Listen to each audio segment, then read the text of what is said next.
આજે આપણે મિક્સ દાળમાંથી પનીર પોટલી દાળ ઢોકળી બનાવશું. બહુ મસ્ત થાય છે. સામગ્રી જોઈ લે. 1/4 કપ તુવેર દાળ છે, 1/8 કપ અડદની દાળ છે અને 1/8 કપ ચણાની દાળ છે. આ દાળને મિક્સ કરીને પલાળી દઈ અને ધોઈ કાઢીએ આપણે. હવે ધોવાઈ ગઈ છે. હવે કુકરમાં બાફવા મૂકી દઈ અને 3 વિસલ વગાડી દઈ. થોડું મીઠું એડ કરશું અને થોડી હળદર એડ કરીને આપણે વિસલ વગાડી લઈ. આ દાળ ઢોકળી ખૂબ જ સરસ લાગે છે. પનીરવાળી છે એટલે બધાને ખૂબ જ ભાવશે.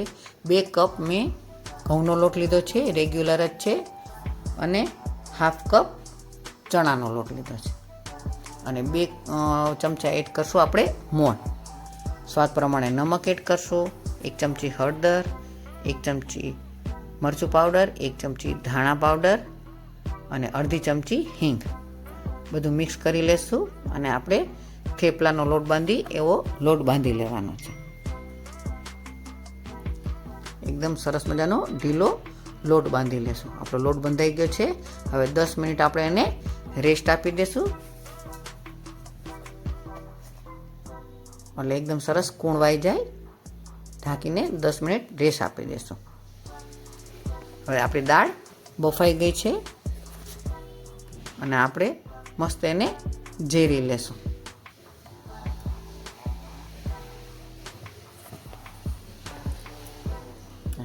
સરસ મજાની દાળ બફાઈ ગઈ છે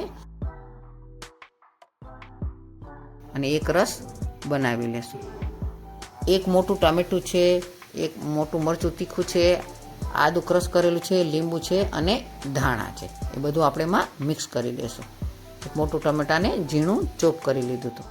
મરચાં પણ એડ કરી દઈશું અને આદું છીણેલું પણ એમાં એડ કરી દઈશું અને એક લીંબુ નીચોવી દઈશું આપણે ખટાશમાં.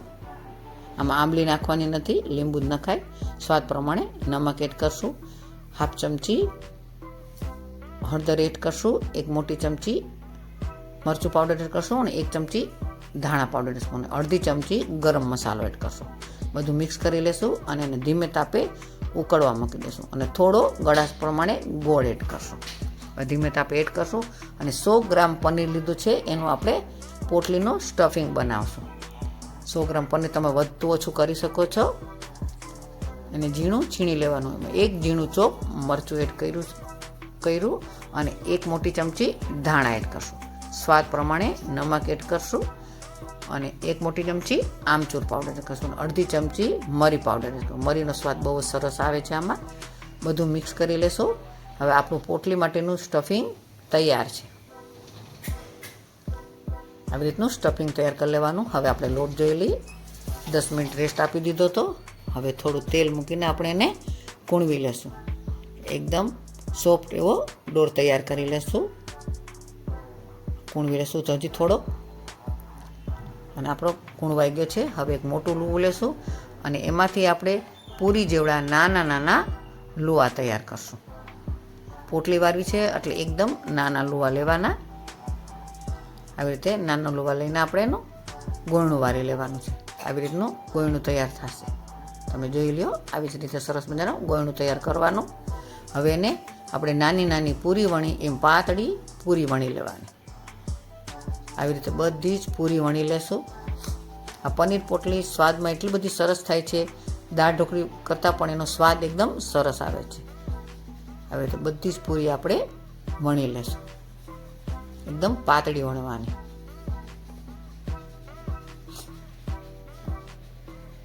આવી રીતે બધી જ પૂરી આપણી વણાઈ ગઈ છે.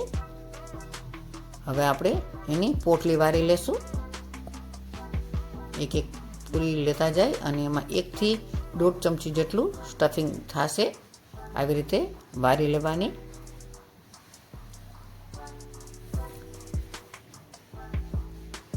અને આમાંથી લોટ કાઢવાનો નથી, આને દાબી દેવાની છે એટલે પોટલી જેવી લાગશે. તમે જોઈ શકો છો. આવી રીતે એની પોટલી વારી લેવાની. આવી રીતે બધી પૂરી આપણે હજી બીજી તમને પણ બતાવી દઉં. આવી રીતે બધી જ વારી લેશું. આપણી પોટલી બધી તૈયાર થઈ ગઈ છે. હવે આપણે એને પાણી ગરમ મૂક્યું છે એને ચાળણીમાં બાફવા મૂકી દઈશું. 10 મિનિટ સુધી એને બાફી લેશું, એટલે દાળમાં ડાયરેક્ટ નાખવાથી એ કાચી ન રહે. 10 મિનિટ આપણે એને બાફી લેશું. એક બાજુ દાળ તો ઉકળવા મૂકી દીધી છે. દાળ આપણી ઉકળી પણ ગઈ છે. પોટલી બફાઈ ગઈ છે. હવે એમાં બધી પોટલી આપણે એને એડ કરી દઈશું. આ પોટલી ખુલશે નહીં, તમારે એવી જ રહેશે. એમ જ એક એક કરીને એમાં એડ કરી દેવાની અને દાળને તો ઉકળતી જ રાખવાની. અને એમાં પણ થોડી ઘણી ચડી જાય, એનો સ્વાદ એમાં બેસી જાય. તમે જોઈ શકો છો આપણી દાળ પણ ઉકળી ગઈ છે અને પોટલી પણ ચડી ગઈ છે. હવે આમાં આપણે થોડું એક થેપલું વણેલું હતું એ પણ એમાં એડ કરી દઈશું, જેથી કરીને આપણી દાળ ઢોકળી એકદમ સરસ ઘટ્ટ થાય અને સ્વાદમાં પણ સરસ થાય. હવે આપણી દાળ ઢોકળી ઉકળી ગઈ છે. હવે એમાં આપણે વઘાર એડ કરી દઈશું. એક વઘાર્યું લેશું, એમાં 2 મોટા ચમચા તેલ એડ કરશું. તેલ ગરમ થાય એટલે એમાં આપણે મેથી મૂકશું. જેમ દાળનો વઘાર કરી એવી જ રીતે વઘાર કરવાનો છે. 1 મોટી ચમચી રાઈ એડ કરશું, 1 મોટી ચમચી જીરું એડ કરશું અને ખડા મસાલા પણ એડ કરશું. તલ, લવિંગ અને બાદિયા બધું એડ કરશું. 2 મરચાં પણ લાલ મરચાં એડ કરશું, 1 તજપત્તું એડ કરશું, અડધી ચમચી હિંગ એડ કરશું અને થોડા કડી પત્તા અને અડધી ચમચી મરચું મૂકશું એમાં, એટલે કલર સરસ એકદમ સરસ આવે દાળ ઢોકળીનો. અને એ વઘાર આપણો તૈયાર કરેલો દાળ ઢોકળી ઉકળે છે એની અંદર એડ કરી દેશું. વાહ, બહુ સરસ વઘાર થઈ ગયો અને આપણી દાળ ઢોકળી પણ ઉકળી ગઈ છે અને ઘાટી પણ થઈ ગઈ છે. આપણી દાળ ઢોકળી તૈયાર છે. હવે મેં એડ કરશું થોડા ધાણા. તો તૈયાર છે આપણી પનીર પોટલી મિક્સ દાળ ઢોકળી. હવે સર્વિંગ બાઉલમાં લઈ લેશું અને ગાર્નિશ કરીશું ધાણાથી.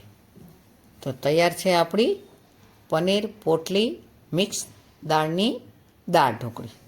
એક વખત બનાવજો. આ દાળ ઢોકળી બહુ જ સરસ લાગે છે અને બાળકોને પણ બહુ જ ભાવશે પનીરનું સ્ટફિંગ હોવાથી. અને મને કમેન્ટ જરૂરથી કરજો કે મારી રેસીપી તમને કેવી લાગી.